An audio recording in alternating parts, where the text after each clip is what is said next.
আজি আমাৰ বিয়াৰ 11 বছৰ সম্পূৰ্ণ হ'ল। আলহামদুলিল্লাহ। বিবাহ বাৰ্ষিকী উপলক্ষে সৰুকৈ হ'লেও ঘৰত চেলিব্ৰেশ্যন এটা হয়। আৰু এয়া মই মানুহজনক দিয়া গিফ্টটো তেওঁ খুলি আছে। এইটোতে গিফ্ট। আৰু এই গিফ্ট বক্সটো এইটো আপোনালোকে এতিয়া দেখি আছে। এই গিফ্ট বক্সটো মই নিজে বনোৱা দেই, নিজে হাতেৰে নিজে সজোৱা। কেনেকুৱা লাগিছে জনাব।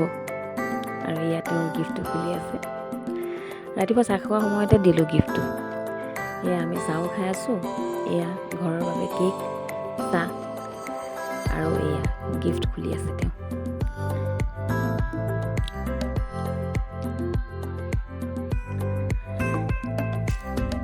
বিয়া বাৰ্ষিকী উপলক্ষে সৰুকৈ হ'লেও ঘৰত চেলিব্ৰেশ্যন এটা হয়।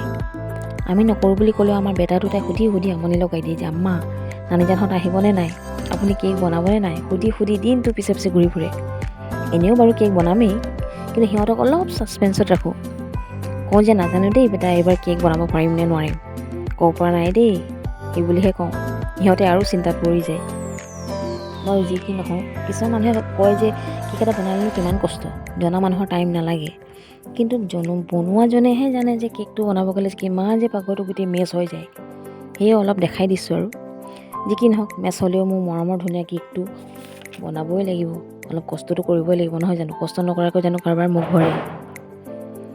আৰু এয়া হ'ল আমাৰ 11 বছৰীয়া বিবাহ বাৰ্ষিকীৰ মই বনোৱা কেকটো।